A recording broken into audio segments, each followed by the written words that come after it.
Hi, everyone. I'm Fayçal Drissi. I'm a postdoc at Oxford, and this is preliminary and ongoing work with Agostino Caponi. Today, I want to talk about the microstructure of price formation in memory pools. Okay, I will discuss briefly what are the trading mechanisms in memory pools. I will present some very brief data, and then I will discuss the intuitions of what it is that we're trying to do. Okay. Memory pools. Everybody knows, I think, so I will go a bit faster, especially that I have 10 minutes. So memory pool is a repository where transactions that are not confirmed yet are waiting to be picked by a miner. Okay, everybody can see them. It's public information. In Ethereum, to send a transaction, you pay two kinds of fees, the base fee and the tip. The base fee gets burned, so the proposer don't earn the base fee, okay? And the tip is to incentivize a miner to have the transaction executed at the start of the block. Okay, so what does it mean in terms of consequences?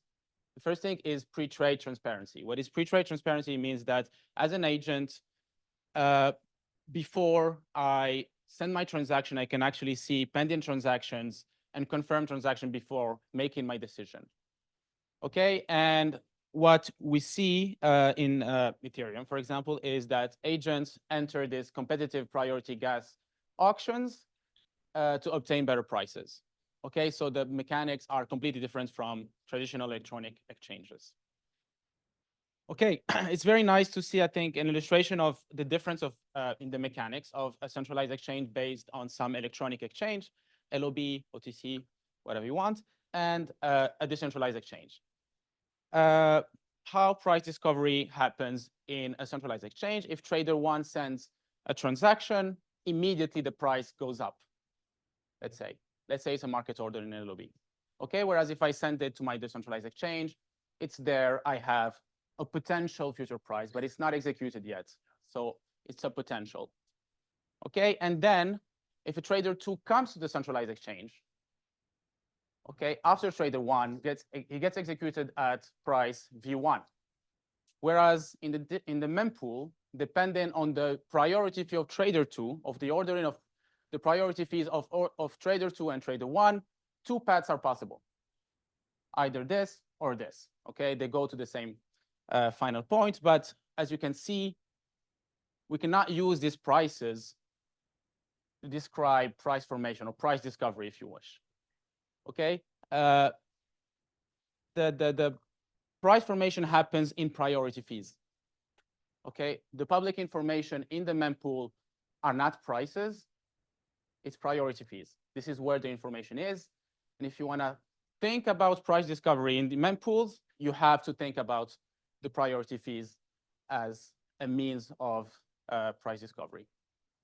Okay, so it means that a lot of the traditional models where prices are a very good summary of all the information in the market, they don't just work, right? Even the structure, the information structure is different, right? We don't see prices anymore, we look at priority fees. Okay, so this is the first observation. I know there are microstructure people here, so I will present very simple equations just to maybe have even more intuition of what's going on. Imagine, to just describe what is the competition that is going on in memory pools. Imagine a market where I have one asset, some initial price that is V0, which is the price at the very beginning of my block, and then a terminal price V that will be given at the very end of the block, okay? Let's say they're two traders competing to buy the asset, okay? And the AMM that's running, let's say Uniswap, okay? They're going for Uniswap, and the liquidity in the pool, in the Uniswap pool, implies an immediate price impact for a quantity Q, which is linear in the quantity. Okay, then if me as a trader I win the auction being that I bid a higher priority fee in the mempool, and the block gets created, I get executed at the initial price V0, right? And then I have some inventory that is worth V. Whereas if I lose the auction, I get executed at the worst price, which is V0 plus KQJ, right? And then I have the same terminal wealth. So hopefully you see where is the competition in memory pools, okay? Why would I even want to pay a higher priority fee? It's because I want to have a good price. So the research questions in this project are the following. The impact of this, of pre-trade transparency on price efficiency, on infrastructure costs, what we call infrastructure costs, is this priority fees. Because if you think about it, these are very specific to memory pools. If you go to an electronic exchange, you have a bunch of costs that are also, in fact, in AMMs, for example, but this is an extra cost, okay? And also the main question, can we say anything about the mechanism designed to improve price efficiency? I will define what it is. Okay, I will talk, okay, already 4 minutes. So lucky for me, I will only talk about intuitions, no proof, nothing. Okay, so first thing, data. This is, I think, 6 days of memory pool data. Okay, here you have the number of seconds between the arrival of an order in the memory pool and the time it got included in the block.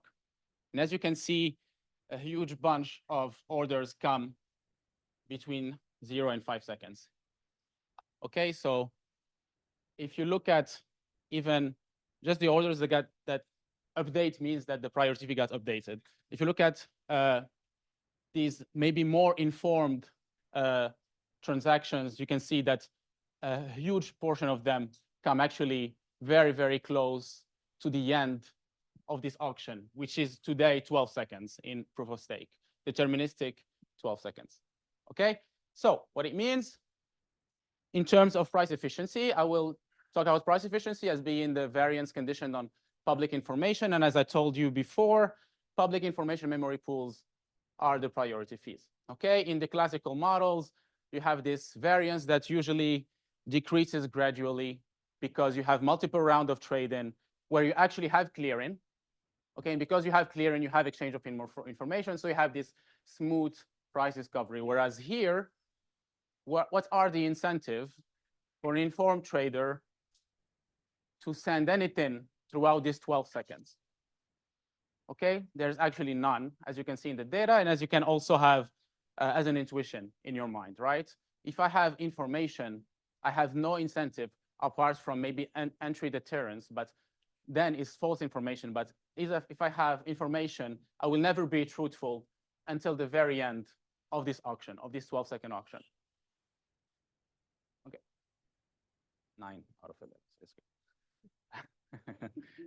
Okay, so in terms of price efficiency, deterministic block time is not the best because we're incentivizing traders, informed traders, to give their information at the very end. Okay, and that's not the best for price discovery. What does it mean in terms of infrastructure fees? That informed traders only trade at the very end of the block time. It means that we have longer block times.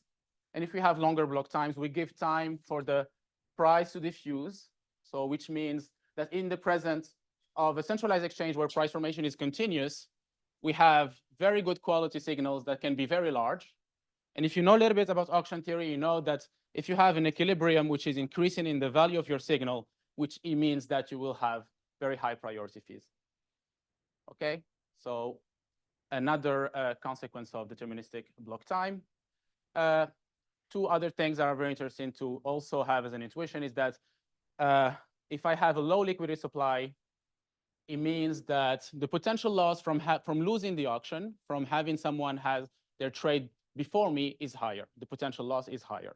And if I'm competing with people that have a very big, large liquidity needs, then again, the potential loss from losing the auction is even higher, which means that I will compete even more, which will mean that I will increase my priority fees, which is higher trading frictions. Okay, what can we do as improvements? Sorry for this not very ugly compared to other figures that we've seen yesterday and today.